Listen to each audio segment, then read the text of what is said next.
All right, we're now ready to start taking some measurements that we can build our fan curves from. We have the 10 horsepower fan running behind me at low speed, and I've already started filling out the data sheet just a little bit. Okay, first I filled in the flow restrictions. Don't have to talk so loud behind here. This is from the laminated sheet that we talked about, and we're just going to use M2, M1, B3, and R4 for this test in various combinations. And I also measured the RPM already with the laser tachometer that we saw in the second segment video. So now I'm going to start recording delta P, P sub S, the voltage, the amperage, the power factor, and then I'll start putting in the restrictions. For all of our tests, the very first data point is with no restrictions in the box, and then we'll put in the restrictions according to the sheet that we saw before, okay? So having a seat here, I'm just reading right across the manometers that are set up. Here's the laser tachometer, by the way. Okay, delta P, don't try that at home, by the way. Delta P is 0.099 inches of water. P sub S is 0.109 inches.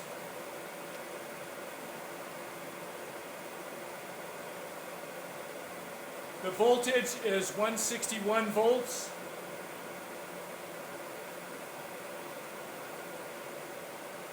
Amperage is 2.83. Power factor is 0.39. Okay, so I just went ahead, filled those all in for this data point. Once again, delta P we're going to use to calculate the flow rate Q from that equation in British Standard 848. P sub S is simply the static pressure being developed by the fan. And I want to say the voltage and the amperage are kind of hard to read from that small display there. They bounce around quite a bit, so that could be one source of error. Power factor less so. RPM, as we talked about, is very stable. Okay, so that's my first data point. I'm going to go ahead and put in restriction M2 into the box.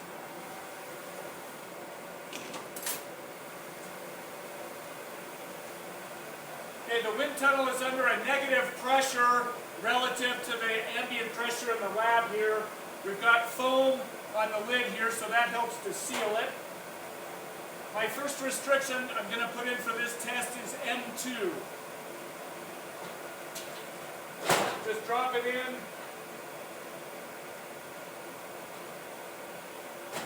Get the lid to seal. It's going to take just a short period for the flow to equilibrate there. And okay, so now I'm ready for my next data point. My delta P has dropped a little bit to 0.089 inches of water. It was 0.99 before, so understandably, with our first restriction in, the flow is a little bit less. My static pressure is now 0.207 inches of water. The first reading was 0.109, so that's also what we would expect, that the pressure is going up with the restrictions. My voltage is about 162.5, so that's gone up a little. Amperage is about the same. Power factor. And then we figure that the RPM does not change. I will check it again at the end of the test to confirm that, but it has never changed. Okay, so here is the second data point. So this is with flow restriction M2. You can see that my delta P at the inlet section has gone down, and that's because the flow rate has gone down, but the static pressure has gone up, and the voltage, amperage roughly the same. What we've learned in these labs is that unless the fan is working really hard, it's just kind of loping along. The electrical characteristics don't change that much.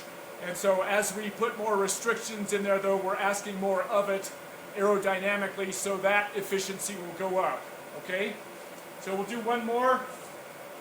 The next data point is M1, so I'm going to swap out M2 and put M1 in its place.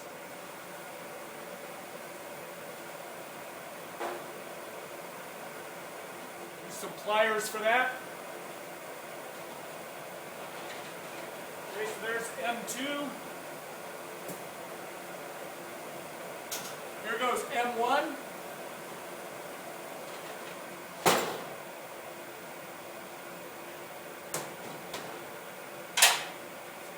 All right. So now we'll record this data. M1 has fallen down yet again. Delta P, which is the inlet flow pressure, has dropped yet more to 0.079. But the static pressure has climbed up to 0.293.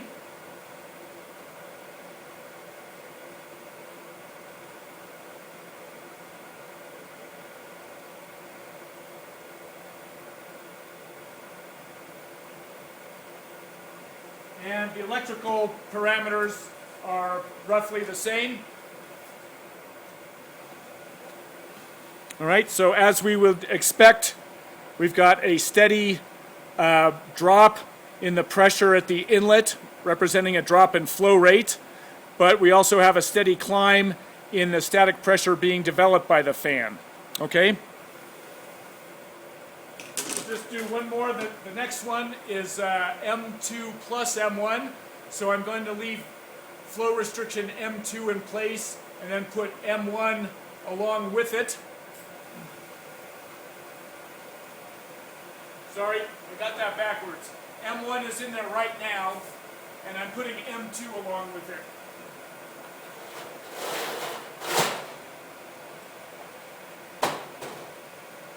Okay?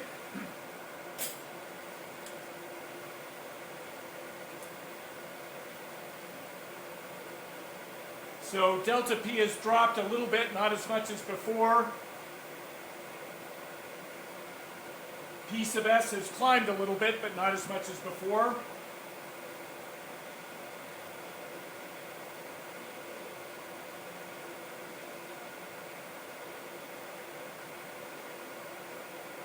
And once again, the electrical parameters have stayed about the same. So that's how these tests are conducted. I'm not going to do the high-speed 10 horsepower test for you because it's very deafening, but I will show you the results that we're going to email to you. So don't try to write this stuff down. We're going to email you a PDF. And here is our low-speed results. Okay, so steady decrease in delta P representing Q, steady increase in P sub S representing the pressure developed by the fan. Power factor has stayed fairly constant in this case and just kind of bouncing around. These are probably all fairly constant. And also the barometric pressure and the dry bulb temperature here for you to calculate the air density. So that is the low speed 10 horsepower fan at low speed results, and the 10 horsepower fan at high speed is much better on the power factor. So we went from a constant 0.39 to 0.86 to 0.88. So that's pretty impressive, and much higher flows at both the delta P and the P sub S, and also those are going in the direction that we would expect. Okay? So that is, again, the 10 horsepower fan, low speed and high speed. So for each of those, you'll calculate Q based on the equation from British Standard 848, plot that versus the static pressure all by itself, but then you're going to need to calculate the electrical power consumption, the aerodynamic power, and then the efficiency. Okay? So I'll shut this off, and then we'll take a quick look at the single 5 horsepower fan.